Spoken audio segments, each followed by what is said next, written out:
आज़ादी आपके अस्तित्व को निखारती है।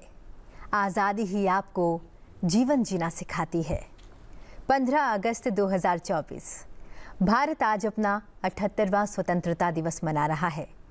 ये दिन हमारे देश के स्वतंत्रता संग्राम की वीरता और बलिदान को श्रद्धांजलि अर्पित करने का अवसर है और साथ ही अमृतकाल में विकसित भारत एक्ट 2047 के सपने को साकार करने के लिए हमारे संकल्प को भी दर्शाता है।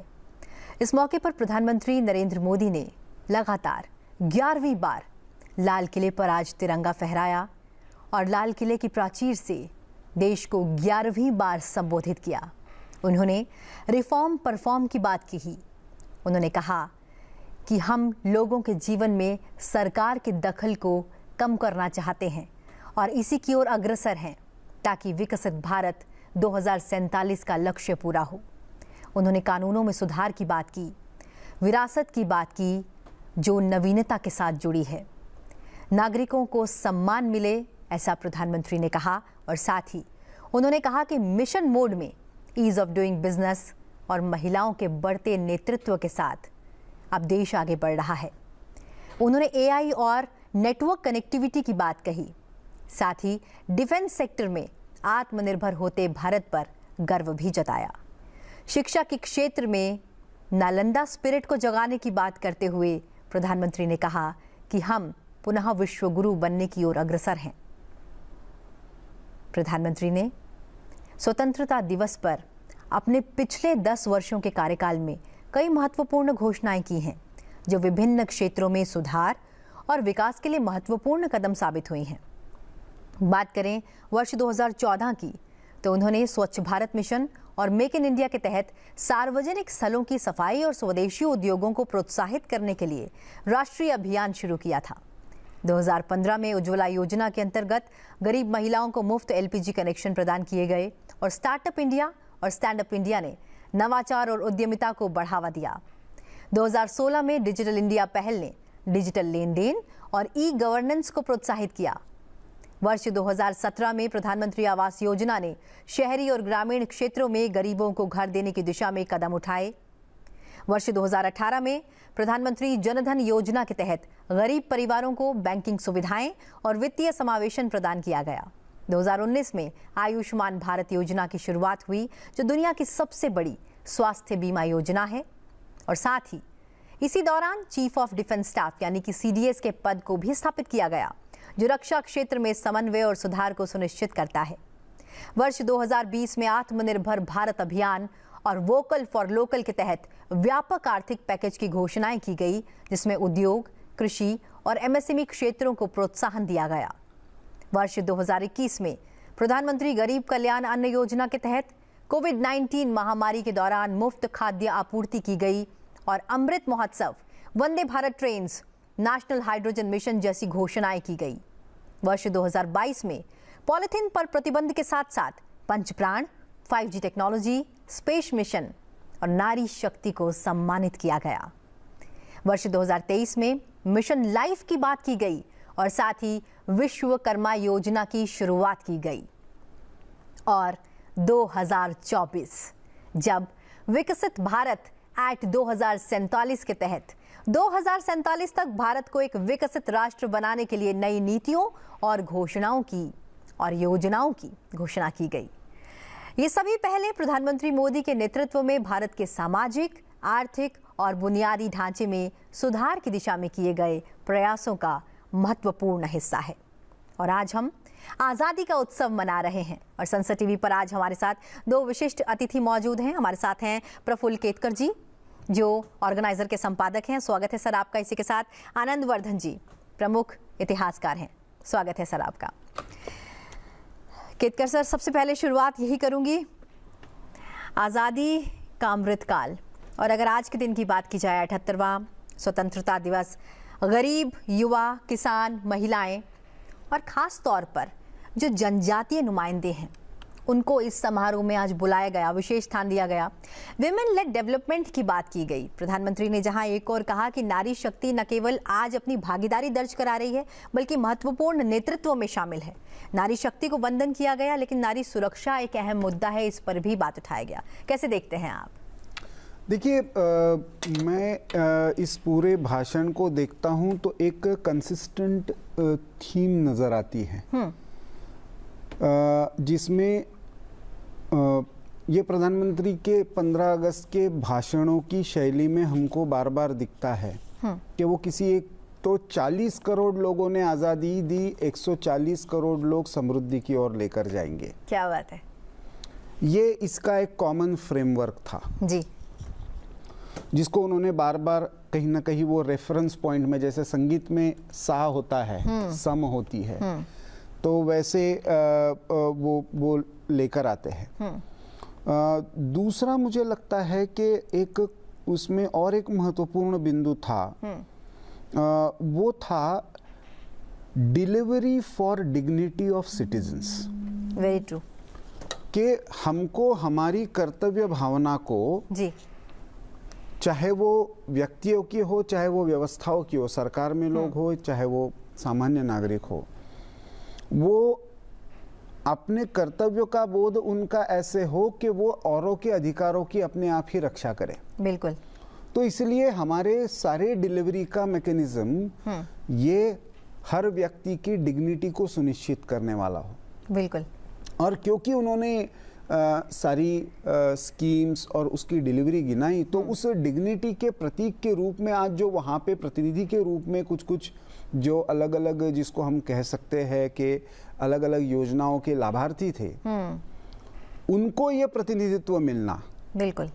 क्योंकि स्वाधीनता और खास करके जब हम अमृतकाल की बात कर रहे हैं और अब संविधान के भी 75 वर्ष की बात कर रहे हैं, तो वी द पीपल, हम भारत के लोग। बिल्कुल। तो ये हम भारत के लोग की भावना जी, यदि सही में प्रस्थापित होनी है, हाँ, तो एक तरफ हमारे स्वतंत्रता सेनानियों के उन 40 करोड़ लोगों के जो संघर्ष था उसका स्मरण करना। जी, ये 77 वर्ष जो हुए हैं जी, उसका जो भी हमने उसमें प्राप्त किया, जो हमने चुनौतियों को पार करते हुए हमारे लोकतंत्र को स्थिर स्थापित किया, वो एक तरफ जैसे हमारा बहुत बड़ा एक तरीके से यश है, वैसे ही बहुत सारी चुनौतियां अभी भी बनी हुई हैं। उनको भी ध्यान रखना और आने वाले 25 वर्षों की चुनौतियों का ध्यान रखते हुए हम ये समृद्ध भारत का सपना कैसे साकार करेंगे, उसका संकल्प भी करना। जी। ऐसे में देखते हैं तो मुझे लगता है कि ये स्पीच की सारी धाराएं हमको मिलती है। आपने वी द पीपल की बात की और संविधान के 75 वर्षों की, संविधान की इस यात्रा की बात की, इसका जिक्र प्रधानमंत्री ने किया, लेकिन साथ में उन्होंने एक बात और कही कि यूनिफॉर्म सिविल कोड की चर्चा पूरे देश भर में होनी चाहिए, लेकिन वो एक कदम आगे बढ़कर अब कहते हैं कि सेक्युलर सिविल कोड लाने की आवश्यकता है। इसे कैसे देखते हैं? देखिए, ऐसा है कि सिविल कोड ये सेक्युलर ही होता है और होना चाहिए, पूरी दुनिया भर में तो वैसे ही है। जी। जैसे क्रिमिनल कोड, बाबा साहब आम्बेडकर ने भी अपने भाषण में कहा था कि दिस इज आयरनिक, कि एक तरफ हम मैं तो उसको यूनिफॉर्मिटी शब्द से मुझे भी थोड़ी आपत्ति है, लेकिन कॉमन सिविल कोड, जी, कॉमन क्रिमिनल कोड हो सकता है, तो कॉमन सिविल कोड क्यों नहीं हो सकता? बिल्कुल। यदि कोई गुनाह के लिए यदि हम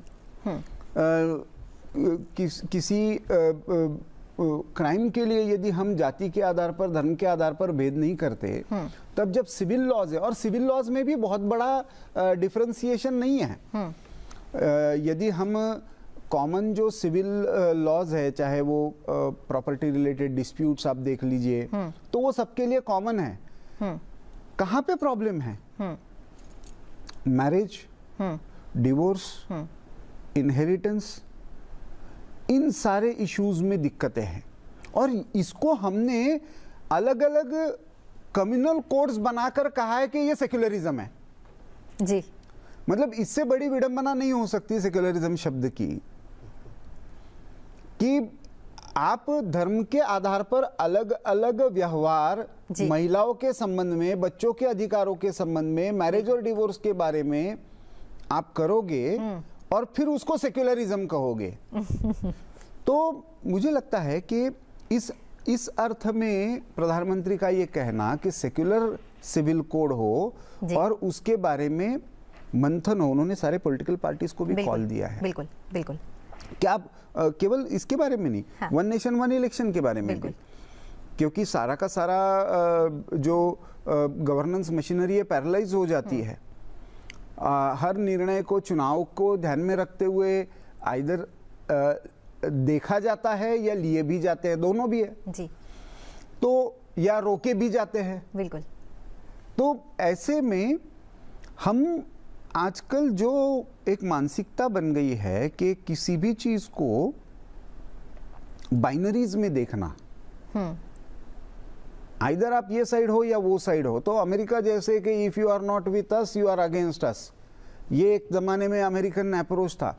हम भी कहीं उस लाइन पर, तो राजनीतिक दृष्टि से भी मुझे लगता है कि एक जैसे वन नेशन वन इलेक्शन पर एक रिपोर्ट आ गई है, सारी पॉलिटिकल पार्टी चिंता करे, उस पर मंथन करे, इलेक्शन कमीशन से भी 4 सवाल करे कि भाई इसको आप इंप्लीमेंट कैसे करेंगे, उस पर कुछ सुझाव दे। पॉलिटिकल साइंटिस्ट है, एक्सपर्ट्स है, सोशल लीडरशिप है, लेकिन कहीं ना कहीं तो आपको इस चर्चा से एक आगे बढ़ने का रास्ता, आइडिया को रिजेक्ट मत कीजिए, बिल्कुल उस पर चर्चा कीजिए। क्योंकि और खास करके यदि सिविल कोड की बात है तो ये तो हमारे संविधानकर्ताओं की भी आकांक्षा अपेक्षा थी, बार बार कोर्ट ने भी ये कहा है जी।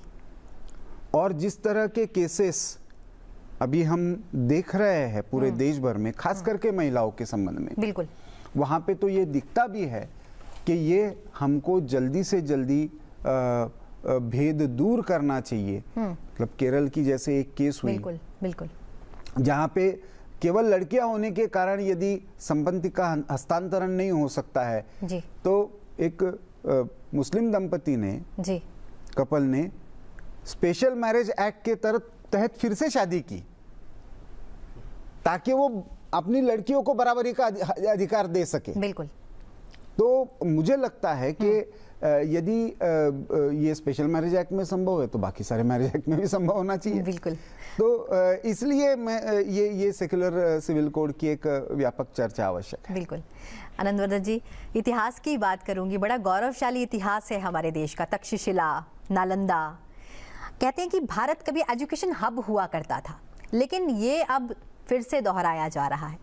प्रधानमंत्री ने कहा कि नालंदा विश्वविद्यालय शुरू हो गया है और अब हमें नालंदा स्पिरिट को जगाना होगा। ये जो नालंदा स्पिरिट है ये क्या है, कैसे समझे? नालंदा स्पिरिट को समझने के लिए 2 मूलभूत बातें हैं वो समझनी है हमें।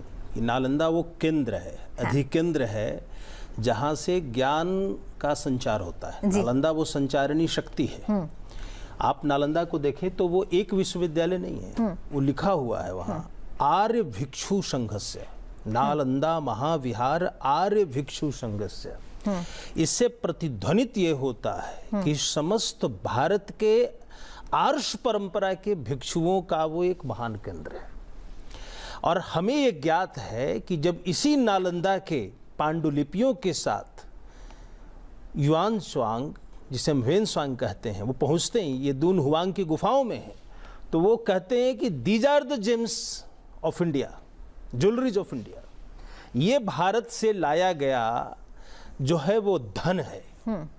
नालंदा है तो उस कारण शीलभद्र का, उस कारण पद्मशंभव का ज्ञान भारतीय सीमा से निकल कर वो भारत तक परिसीमित नहीं है। नालंदा अपूर्व ख्याति है उस नालंदा की।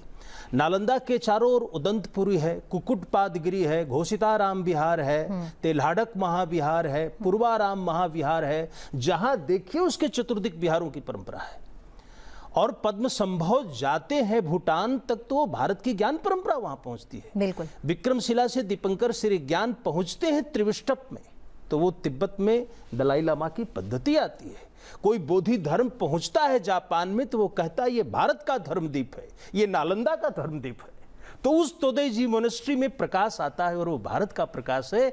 तो नालंदा का कोई नालंदा से और पाटलिपुत्र से संबंधित आर्यभट्ट है तो बयातुल हिकमा में पढ़ाया जाता है तो उसको आर्ष महापंडित कहा जाता है। बिल्कुल। सीरिया में आकर कोई फेवेनिकी उसका मैथमेटिक्स पढ़ता है।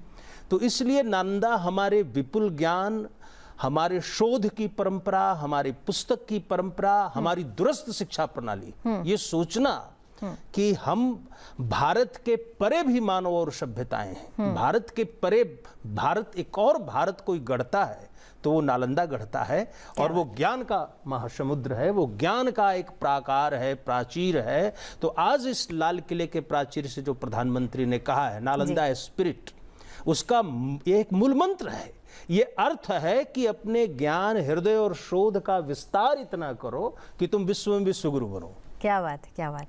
उसमें एक और बात ध्यान में रखने की आवश्यकता है कि यूनिवर्सिटी सिस्टम, विश्वविद्यालय, इसके बारे में हमारे युवाओं के मन में ये भी एक मतलब वो गुलामी के कालखंड का असर है कि जैसे मानो ज्ञान जो है वो पश्चिम से ही शुरू हुआ, आधुनिक टेक्नोलॉजी जो है वो पश्चिम से ही शुरू हुई, ज्ञान अभी जो सर्टिफिकेशन मिलता है तो अमेरिकन यूनिवर्सिटीज में मिलता है। प्रधानमंत्री कहीं ना कहीं उसको भी चैलेंज कर रहे हैं क्योंकि नालंदा एक ऐसा स्पिरिट था जहां पे 10,000 विद्यार्थी रेसिडेंशियल यूनिवर्सिटी के नाते पढ़ते थे। बिल्कुल। सारी परंपराएं थी, एक तरफ रिलीजियस ट्रेडिशन भी थी, एब्सोल्यूट मैथमेटिकल और साइंटिफिक ट्रेडिशंस भी पढ़ाई जाती थी, तो स्किल बेस्ड एजुकेशन भी था और रिलीजियस एजुकेशन भी था। और ऐसे में एक बार डॉक्टर एपीजे अब्दुल कलाम के मुझे स्मरण आता है, उन्होंने नालंदा के बारे में कहते हुए कहा था जी। तो उनकी जो इंडिया 2020 वाली पुस्तक का मराठी में भाषांतर हुआ था और उनको कॉपी देने के लिए गए थे, तो उनको पूछा कि आपको कब लगता है कि आप सब सही में कब मानेंगे कि भारत विकसित हो गया है? तो उन्होंने उल्टा सवाल किया, आप कब मानते हैं कि भारत विकसित था? तो उन्होंने कहा, मैं तब मानूंगा जब फिर से विश्व भर के विद्यार्थी भारत में पढ़ने के लिए आएंगे, तब मैं मानूंगा कि भारत विकसित हुआ। क्या बात है। और यही बात उन्होंने आज भी कही। यही स्पिरिट है वो, यही बिल्कुल यही बात आज भी उन्होंने कही कि अब हमें सिर्फ यहाँ के छात्रों को बाहर पढ़ने जाने नहीं देना, अब हम ये चाहते हैं कि बाहर के छात्र भी यहाँ अगर पढ़ें तो कहीं ना कहीं ये वापसी हो रही है और वापसी का एक संकेत वही नालंदा स्पिरिट है। बिल्कुल बिल्कुल। लेकिन अपनी बात में उन्होंने एक बात और कही कि चुनौतियां कई हैं और हिंदुस्तान हर चुनौती का सामना करने के लिए तैयार है और चुनौती को चुनौती देने के लिए तैयार है। ये चुनौतियां कौन सी संभावी? चुनौतियों को चुनौती देना हमारी फितरत है जी। देखिए वो बांग्लादेश के रेफरेंस में भी था जी। दूसरी तरफ उन्होंने एक उसमें जो महत्वपूर्ण बात कही जी कि विश्व समुदाय भारत का बढ़ते जो कदम है, भारत का जो विकास है, उसको थ्रेट के रूप में ना देखे। एक बहुत बड़ा एक उन्होंने तो अंदरूनी बात की, जो निराशा की गर्त में एक मुट्ठी भर लोग हैं, तो वो मैं पॉलिटिकल थोड़ा सा उसमें कटाक्ष के रूप में भी देखता हूं, लेकिन विश्व समुदाय के रूप बारे में जो उन्होंने कहा, विश्व समुदाय को एड्रेस करते हुए कहा एक तरीके से कि क्या हो गया है कि जिसको इंटरनेशनल पॉलिटिक्स में रियलिस्ट पैराडाइम कहते हैं, वहां पे one upmanship and zero sum game, मतलब मुझे आगे बढ़ना है तो आपकी कॉस्ट पर ही बढ़ना है, ये वहां पे उन्होंने मान लिया है जी। और इसीलिए वहां पे कहीं पे भी हेल्दी कंपटीशन नहीं हो सकती। कंपटीशन है तो वो कट थ्रोट ही होगी, एक दूसरे का गला काटकर ही होगी। मुझे आगे बढ़ना है तो मुझे दूसरे को नीचे दिखाना ही होगा, नीचे खींचना ही होगा। तो भारत ने कभी भी अपने विकास की अवधारणा को इस रूप में नहीं देखा और इस अर्थ में वो चुनौतियों की एक तरफ वो भारत के सारे लोगों को इसका एक तरीके से एहसास भी करा रहे हैं कि लोकतंत्र के नाम पर विकास को कभी ह्यूमन राइट्स के नाम पर हस्तक्षेप होगा, कभी इकोनॉमिक सैंक्शंस के रूप में हस्तक्षेप होगा, कभी आपके आसपास इतनी पॉलिटिकल इंस्टेबिलिटी की जाएगी, कभी गांधी जी का नाम लेकर नॉन वायलेंट प्रोटेस्ट के नाम पर ये वातावरण खड़ा किया जाएगा। भ्रम फैलाने के ऐसे तंत्र खड़े हो रहे हैं कि जिसके आधार पर सही में हमको भी कभी कभी लगने लगता है कि अरे शायद ऐसे ही हो रहा है क्या। तो ये जो इल्यूजन है, ये लोकतंत्र के लिए खास करके अभी सोशल मीडिया के जमाने में बहुत बड़ी चुनौती है, और जिसको पिछले 10-15 वर्षों में कलर्ड रिवॉल्यूशन कहा गया। बिल्कुल। लोकतंत्र को, बढ़ते हुए राष्ट्र के कदमों को क्रांति का नाम देकर जिस तरीके से अस्थिरता, कट्टरता फैलाने का प्रयास हुआ है, एक मुझे लगता है कि प्रधानमंत्री जी का कहीं ना कहीं उस तरफ इशारा है कि विश्व में ऐसी कुछ ताकतें काम कर रही है जो डेमोक्रेटिक इंटरवेंशन के नाम पर, ह्यूमन राइट्स के नाम पर, माइनॉरिटी राइट्स के नाम पर इस तरीके से हस्तक्षेप करती है कि वो आपके लोकतंत्र की नींव को ही एक तरीके से अनार्की की तरफ, अराजकता की तरफ लेकर जाने का, केवल अपने इंटरेस्ट प्रोटेक्ट करने, किसी के विकास को रोकना है, इसलिए ये प्रयास करती है। तो मुझे लगता है ऐसे में हमको ये ध्यान में रखना चाहिए कि किस तरीके से हम इस चुनौती को देखें, इस चुनौती को समझें और उस चुनौती देने के लिए भी अपने आप को तैयार करें, तैयार रहें, तत्पर रहें। आपने कहा राष्ट्र की एक भावना है। आनंदवर्धन जी, ये राष्ट्र भावना देखिए, इसका बदलता स्वरूप देखिए। लाल किले की प्राचीर पर झंडा फहराया जाता है, देश आज़ाद है, लेकिन एक समय ऐसा भी आता है कि आप झंडा नहीं फहरा सकते, कहीं पर भी झंडा नहीं फहरा सकते। लेकिन देखिए बदलता स्वरूप, आज हर घर में झंडा फहराया जा रहा है और इसे एक अभियान बनाकर सामने लाया गया है, हर घर तिरंगा। ये जो बदलाव है, ये जो राष्ट्रीयता का भाव है, राष्ट्र प्रथम का भाव है, और ये जो तिरंगा एक और भाव लेकर आ रहा है, एकजुटता का, एकता का, जहाँ पर कोई भी जाति, प्रांत, समुदाय, धर्म का व्यक्ति हो, उसके छत पर, उसके घर पर वो तिरंगा नजर आता है। ये एकता है, राष्ट्रीय भावना है, इसके इस बदलते स्वरूप को कैसे देखते हैं आप? सबसे इसमें जो महत्वपूर्ण बात है कि जब हम स्वतंत्रता युद्ध लड़ रहे थे जी, तो हमारे यहाँ जो राजवाड़े थे सबके अपने ध्वज थे जी। ध्वज की बड़ी पुरानी परंपरा है, बिल्कुल, और ध्वजारोहण की परंपरा है, बिल्कुल, और खास करके रामनवमी में पूरे देश में ध्वजारोहण की परंपरा थी जी। इस परंपरा को जानने की आवश्यकता है कि हम रामनवमी के अवसर पर हनुमानी ध्वजा लेकर जाते हैं और बहुत उत्तुंग लंबे बांस के साथ उस ध्वजा को मंदिर, विजयदशमी, और हर मंदिर के ऊपर ध्वजा होती है। इस देश की परंपरा में ये मुगल काल में भी थी। तो ये जो बांस पे खड़ी ध्वजा थी वो हमारी स्वतंत्र चेतना का तब भी प्रतीक थी, क्योंकि हम उस ध्वजा को धारण करते हैं। तो जब हमारा राष्ट्रीय आंदोलन चला तो उसमें दो बातें बहुत गूढ़ आपको दिखाई पड़ेगी। एक तो प्रभात फेरी और संकीर्तन की पद्धति थी भारत में, हर जगह प्रभात फेरी करना, संकीर्तन करना, और वो जागृति थी। खास करके जब चैतन्य ने शुरू किया था तो वो जो मृदंगम के नाद थे उसके साथ लोग भी ध्वजा लेकर चलते थे। तो हमारा जो राष्ट्रीय संकल्प बना, जिसमें तिरंगा का अवतरण हुआ एक बहुत दार्शनिक भाव से, जिसमें अशोक चक्र भी है, श्वेत रंग भी है, केसरिया बाना है, केसरिया रंग है, और उसका एक विशिष्ट कारण है, नीचे सस्य श्यामला भारत की धरती है। तो इस ध्वजा ने ब्रिटिश राज को संकेत दिया कि यह भारत एक जागृत भारत है, एक जागृत भारत का निर्माण हो रहा है। वो झंडा लेकर लोगों ने चलना शुरू किया, ध्वज को धारण किया। तो ये ध्वज प्रतीक जो बना हमारा, उसको दोबारा लाने का ये है कि हम क्रिकेट नेशनलिज्म तक सीमित होते जा रहे थे। बिल्कुल।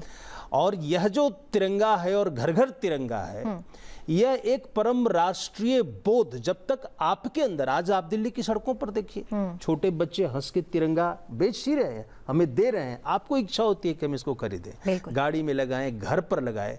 तो जब आप चाहते हैं कि राष्ट्र समेकित कैसे रहेगा, राष्ट्र के लिए भी एक यज्ञ की जरूरत है ना, जो भी है, तो यह राष्ट्र यज्ञ का एक हिस्सा सा है। और ये आपके आत्मानुभूति का तत्व है, क्योंकि जब आप ध्वज लेकर चलते हैं आप स्वतंत्र भारत चेतना को लेकर चलते हैं। तो इस चेतना को मुखरित करने के लिए प्रधानमंत्री ने घर घर तिरंगा अभियान को किया है, और इससे आबाल वृद्ध तक एक ज्योतिर्मयता आ गई है। बिल्कुल। पूरा राष्ट्र संचेतनशील दिखता है, रागमय दिखता है, उत्सवमय दिखता है और उत्कर्षमय दिखता है। और यहाँ पर आनंदवर्धन जी, मैं संसद टीवी के माध्यम से एक संदेश भी देना चाहूँगी। हम बड़े गर्व से झंडा फहराते हैं, लहराते हैं, लेकिन उसका सम्मान बनाए रखना बहुत आवश्यक है। कार्यक्रम समाप्त होने के बाद भी हम उसका सम्मान बनाए रखें और उसका मान यूं ही बना रहे, ये हमारी जिम्मेदारी है और हमें इसे निभाना भी चाहिए। केतकर सर, आपके पास आ रही हूँ। अक्सर अखबारें खोलते हैं, कोई खबर कहीं ना कहीं हमें रोक देती है। जब पहली खबर ऐसी दिखाई दे कि कश्मीर में इतना बड़ा परिवर्तन हो रहा है तो निश्चित रूप से एक खुशी हो जाती है। जब खबर ऐसी होती है कि एक बड़ा बदलाव, बारामूला में लगभग 2.5 किलोमीटर तिरंगा रैली निकली, अपने आप में ये एक रिकॉर्ड है। कैसे देख रहे हैं ये बदलाव कश्मीर का? देखिए, बारामूला में हो, पूर्वोत्तर में हो या पूरे देश भर के, ये सिंबलिज्म जो है, ये मैं मानता हूँ केवल एक ध्वज, केवल एक हम अपना एक तिरंगा जो हमने कॉमन ध्वज के रूप में स्वीकार किया, उसको आगे बढ़ाना उतना मात्र नहीं है। इसमें जो इस पूरे देश की स्वाधीनता संग्राम का सार, इस स्वाधीनता संग्राम के बाद हमने जो संविधान स्वीकार किया, बिल्कुल उसका विचार, और उस विचार पर भारत के साथ आज जो प्रधानमंत्री जी ने कहा कि उस तिरंगे के लिए मरने वाले तो आज भी है जी, उस समय भी थे जी, उसके लिए जीने वालों की भी आवश्यकता है। क्या बात है। तो वो मुझे लगता है कि वो प्रेरणा देता है। ये ध्वज जो है ना, वो हमें उस दिशा की प्रेरणा देता है कि किस डायरेक्शन में हमको सामूहिकता से चलना है। हमको जोड़ने वाला ये कॉमन फैक्टर है जी। और इसलिए ये जो 2 अमेंडमेंट्स हुई, एक 2002 में हुई और फिर ये 2022 में हुई, जहां पे 2002 में पहली बार ये हुआ कि आप सरकारी संस्थानों के बाहर भी ध्वज फहरा सकते हो। पहली बार फ्लैग कोड में बदलाव हुआ। बिल्कुल 2021-22 के बाद ये बड़ा बदलाव हुआ कि जो फ्लैग कोड सरकारी संस्थानों के लागू होता है, इतने बजे चढ़ना है, इतने बजे उतरना है, क्योंकि वो प्रैक्टिकली, आपने एक बहुत महत्वपूर्ण बात छोड़ी कि उसका सम्मान करना ये भी हमारा कर्तव्य है और हमारे मूलभूत कर्तव्यों का हिस्सा है। बिल्कुल। लेकिन जब आप घर पर लगा रहे हो तो वो व्यावहारिक रूप से उस तरीके से चढ़ाना उतराना संभव नहीं है। बिल्कुल। तो इसलिए उसमें भी कोड में बदलाव किया गया कि आप डे एंड नाइट चलाना है तो भी कैसे ये कर सकते हो जी। तो मुझे लगता है कि ये जो एक तरीके से जी, हम लोकतंत्र में ये जो भेद है रूलर्स एंड रूल्ड का जी, उसको खत्म करने का भी हर घर तिरंगा अभियान एक बहुत बड़ा ये बना है। बिल्कुल। अरे केवल प्रधानमंत्री राष्ट्रपति नहीं ध्वज फहरा सकते, मैं भी ध्वज फहरा सकता हूँ, अपने घर पर फहरा सकता हूँ। केवल सरकारी कार्यालय पर नहीं चलेगा, केवल सचिवालय पर नहीं चलेगा, बिल्कुल, केवल राष्ट्रपति भवन पर नहीं चलेगा, मेरे घर पर भी ध्वज लगेगा। ये जोड़ने वाला फैक्टर बन जाता है। इस अर्थ में भी ये हर घर तिरंगा, और जब वो बारामूला में रैली के रूप में पहुंचता है, जब वो ईटानगर में कहीं सबसे लंबा ध्वज बनकर दिखता है, कहीं पे चंडीगढ़ में सबसे बड़ी संख्या में युवा एकत्रित आकर एक रिकॉर्ड बनाते हैं कि सबसे ज़्यादा संख्या में ध्वज फहराने का काम किया है। मुझे लगता है कि ये हमारी जो बार बार ये आता है ना कि ऊपरी दिखने वाली विविधता के पीछे जोड़ने वाले एकता के तत्व, बिल्कुल, उस एकता के तत्व का वो सिंबल बनकर तिरंगा लहराता है। बहुत खूब। एक छोटे छोटे रिएक्शंस लेना चाहूंगी मैं। आज प्रधानमंत्री ने अपने संबोधन के दौरान एक बात कही, design for India and design for the world. कहीं ना कहीं युवाओं को प्रोत्साहित करने का एक कदम, लेकिन डिज़ाइन फॉर इंडिया, भारत की जो कला है, भारत की जो डिज़ाइन है, वो प्राचीन अगर भारत की बात करें तो भी विश्व भर में विख्यात हैं। वहाँ से एक कदम उठाया गया, design for India, design for the world. कैसे देखते हैं? छोटा सा रिएक्शन। ये मैं आपको बताना चाहता हूँ कि प्रधानमंत्री जी ने जो मूल बात कही, विरासत के साथ नवीनता, तो आपके पास अनुप्रयोगों के लिए, अन्वेषण के लिए, कौशल विकास के लिए एक पूरी 5000 साल की कलाओं की संस्कृति है, विराट स्थापत्य की संस्कृति है, आपके पास यंत्र सर्वस्व है, आपके पास इतने 18 शिल्प शास्त्र पर ग्रंथ हैं, मानसार है, आपके पास मैमत है, आपके पास नगर योजनाओं पर पुस्तकें हैं, सुप्रभेदागम जैसी पुस्तक है, क्षीरार्णव जैसी पुस्तक है, और ये सब कला और कला के साथ उसके तकनीकी आयाम और उसकी सौंदर्य शास्त्रीय मीमांसा करने वाली पुस्तकें हैं। तो जब हम एक कला और कौशल का भारत इसके विरासत और उसके नवीन प्रयोगों के साथ खड़ा करेंगे तो ये भारत का उत्कर्ष होगा। और प्रधानमंत्री ने उसी ओर हमारा ध्यान आकृष्ट किया है, जो 10 साल से एक मूल संकल्पना चल रही है कि कौशलता का कैसे निर्माण हो, कौशल विकास कैसे हो, भारत एक फूड बास्केट कैसे बने। हमारे पास कृषि शास्त्रम है, हमारे पास जो है वो कृषि गीता है, हमारे पास कृषि पराशर है। तो हमने जैविक कृषि में जो प्रयोग किए थे उस कृषि पराशर और कृषि शास्त्रम के आधार पर अमेरिका में हरित क्रांति हुई थी। हम उस जैविक कृषि के माध्यम से आज विश्व के समक्ष एक सबल कृषक उत्पादक राष्ट्र के रूप में, कृषि उत्पादक राष्ट्र, होलिस्टिक हेल्थ केयर की ओर पूरी दुनिया देख रही है, और अगर भारत उसका हब बन जाए, प्रधानमंत्री ने ये बात कही है। एक छोटा सा सवाल मैं और करूंगी केतकर सर, गेमिंग आज तक हम लोगों को हटाते थे कि गेम से दूर रहो, गेम नहीं खेलनी, लेकिन वहीं गेमिंग को प्रमोशन, युवाओं को बढ़ावा, पहले गेमिंग करने वाले युवाओं से मुलाकात और आज गेमिंग की ही बात जो प्रधानमंत्री ने की। इसी उन्होंने जो डिजाइन की बात की, design in India and design for the world, बिल्कुल मैं मानता हूं कि वो मेक इन इंडिया की नेक्स्ट स्टेज है।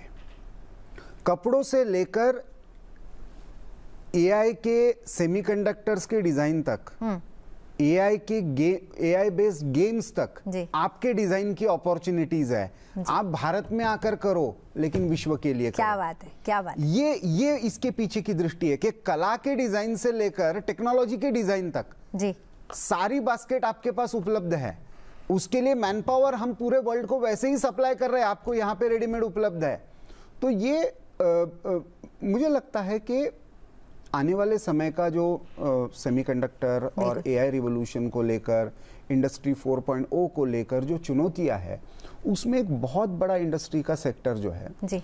देखिए आज अभी तक जैसे हमारा खेलों के प्रति दृष्टिकोण था, वैसे ही गेमिंग के प्रति भी हमारा एक दृष्टिकोण रहा है। बिल्कुल, लेकिन इशारा कर दिया, खेलना नहीं है, गेम को तैयार करना है जी। तो देखिए ऐसा है, इसीलिए मैंने कहा कि हमारे यहाँ पे भी जो खेल थे, चाहे वो मैदान में खेलने वाले खेल हो, चाहे वो बैठे हुए खेल हो, उसमें भी कहाँ पे क्या दिमाग लगाना है जी, कहाँ पे क्या स्ट्रेटेजी बनानी है जी, कहाँ पे समूह भावना है, ये सारा वैसे ही डिजिटल गेमिंग में भी है। बिल्कुल, उसकी लत ना लगे, उसमें पैसे लगाने की ये ना हो, ये बात सही है, लेकिन अभी तो लोगों के पास वो हाथ में है। बिल्कुल, आप उसको नकार नहीं सकते, लेकिन उसको कंस्ट्रक्टिव लाइन पर लेकर जाना है तो डिजाइन भी आपको करना पड़ेगा। क्या बात, ताकि उनके पास वो कंस्ट्रक्टिव वे उस गेमिंग का रहे। बिल्कुल बिल्कुल, आपने कहा कि कंस्ट्रक्टिव वे रहे, क्योंकि हमें कंस्ट्रक्ट करना है और इसी कंस्ट्रक्टिव वे के साथ आगे बढ़ना है। जैसा कि प्रधानमंत्री ने कहा कि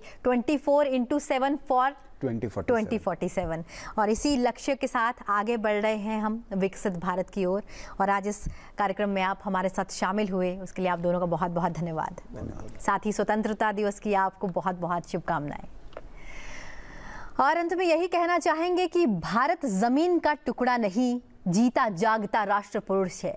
हिमालय मस्तक है, कश्मीर किरीट है, पंजाब और बंगाल दो विशाल कंधे हैं, पूर्वी और पश्चिमी घाट दो विशाल जंघाएं हैं, कन्याकुमारी इसके चरण हैं, सागर इसके पग पखाड़ता है। ये चंदन की भूमि है, अभिनंदन की भूमि है, यह तर्पण की भूमि है, यह अर्पण की भूमि है।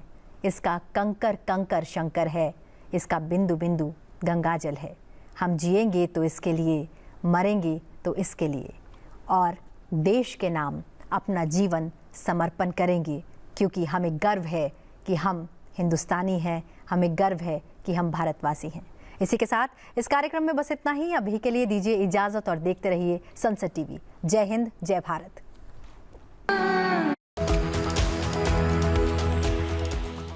प्यारे देशवासियों,